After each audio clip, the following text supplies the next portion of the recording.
이번에는 우리 그리스도인 여러분에게 또한 저 자신에게 질문을 던지는 것으로 시작해 보려 합니다. 여러분, 우리의 주된 관심사는 대체 무엇입니까? 우리 마음속에는 무엇이 가득 차 있습니까? 우리가 이 세상을 평가하고 표현하는 기준은 도대체 무엇입니까? 우리 그리스도인들이 세상 관심사의 관점에서 하나님의 말씀을 우리 마음대로 오려가고 있는 것은 아닙니까? 아니면 하나님의 말씀의 관점으로 세상을 잘 분별하고 있습니까?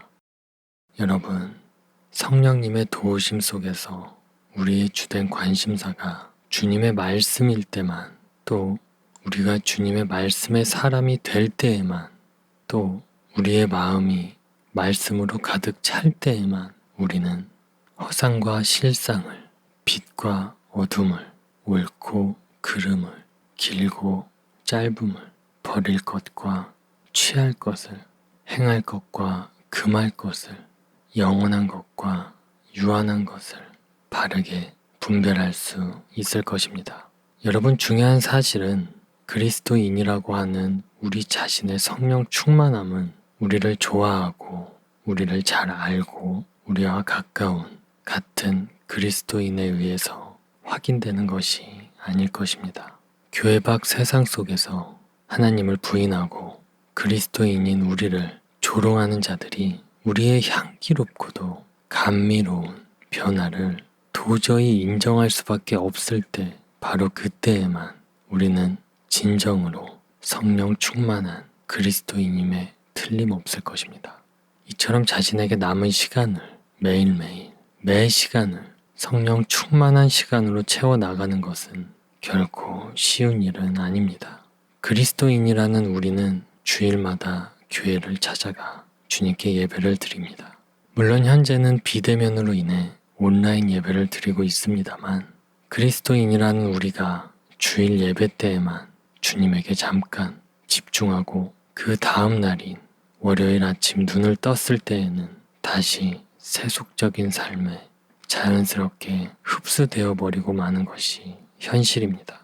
이런 사람을 썬데이 크리스찬이라고 말하기도 하죠.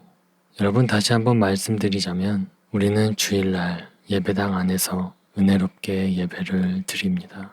장소의 특성상, 또 예배 시간이라는 그 시간의 특성상 우리는 우리와 함께 하고 계신 성령님에 대해 민감하게 우리의 온 중심이 주님을 향해 집중됩니다. 그러나 그 다음 날인 월요일 아침 눈을 떴을 때에는 어떻게 될까요? 월요일 아침 눈을 떴을 때 여러분은 여러분의 일터에서, 여러분의 자리에서 성령 충만한 그리스도인으로 계시고 있습니까? 아니면 철저하게 세속적인 마음으로 그 자리에 계십니까? 과연 그리스도인이라는 우리가 월요일 아침 잠에서 깨어 눈을 떴을 때도 진리에 사로잡혀 하루를 시작할 수 있을까요? 아니면 세상 논리에 포로가 된 상태에서 하루를 시작하게 될까요?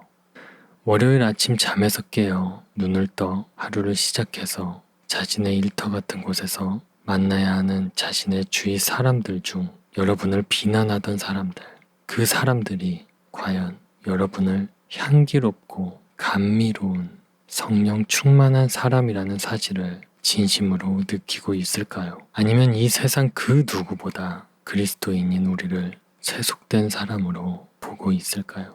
여러분, 우리는 결코 착각하면 안 될 것입니다.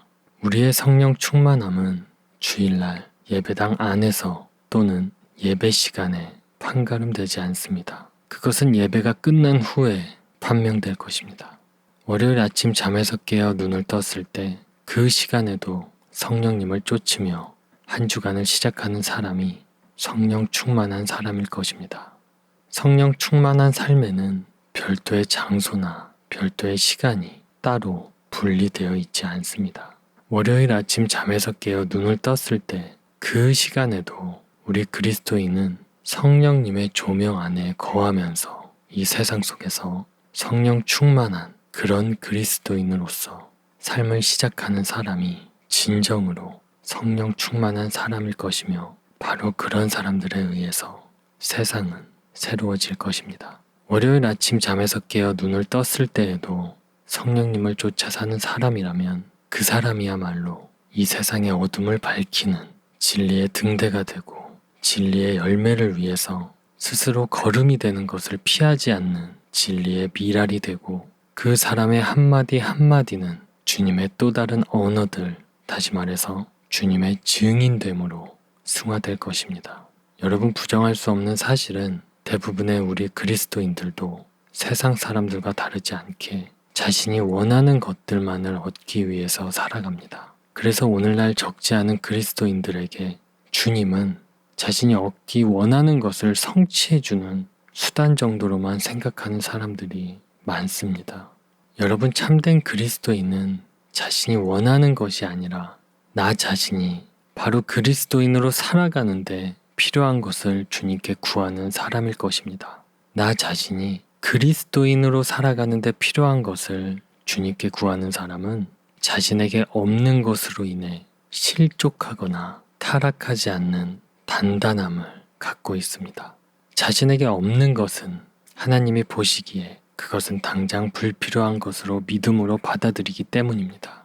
여러분, 절제 없이는 이웃과 더불어 사는 기쁨을 나눌 수 없습니다. 사랑한다는 것은 상대에게 자기 자신을 주는 것이고 그것은 자기 부인을 통한 절제로부터 시작되기 때문입니다.